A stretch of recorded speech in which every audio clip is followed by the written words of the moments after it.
Vous êtes utilisateur Twim et vous avez une demande d'adaptation ou d'évolution pour votre environnement? Voici les différentes étapes de l'étude à la mise en production de votre demande. Tout d'abord, votre CSM s'assure de recueillir l'ensemble des informations permettant de mener à bien l'étude de votre demande.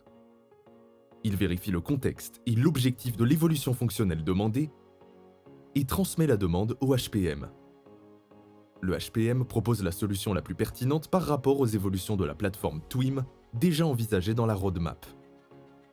Si votre demande est acceptée, le CTO vérifie que son intégration est possible dans l'architecture actuelle et mesure les impacts connexes.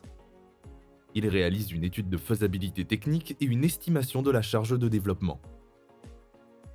Le CTO communique au CSM l'estimation de charge de développement nécessaire et les éventuels impacts comme par exemple une modification de connecteur ou une reprise de données.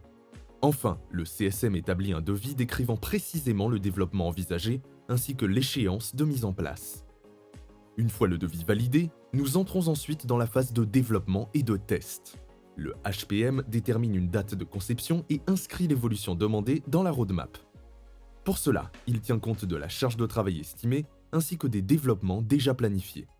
Un PO rédige ensuite une carte de développement qui comprend le détail de la conception de l'évolution et les cas de tests associés.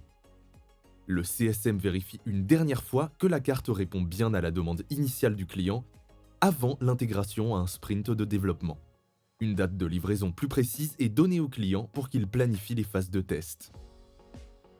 Le développeur consulte le senior développeur pour la conception technique de l'évolution. Il peut alors rédiger le code.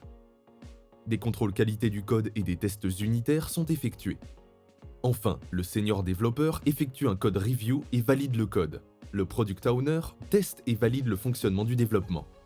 Le développement est ensuite mis en test sur le serveur de pré-production afin d'identifier d'éventuelles régressions ou conflits avec d'autres développements. Le CSM vérifie une dernière fois avec son client le fonctionnement du développement réalisé afin de valider sa mise en production. Dès lors que le CSM et le client ont validé l'évolution, sa mise en production est positionnée au sein de la prochaine release, notre organisation prévoyant une release un jeudi sur deux. La veille de la mise en production, le Release Manager construit la nouvelle version logicielle de Twim avec les nouveaux développements. Enfin, dans la nuit, des tests automatisés de non-régression sont lancés sur un environnement de test dédié pour un dernier contrôle. Le lendemain, si le rapport de test est valide à 100%, toutes les fonctionnalités peuvent être livrées en production.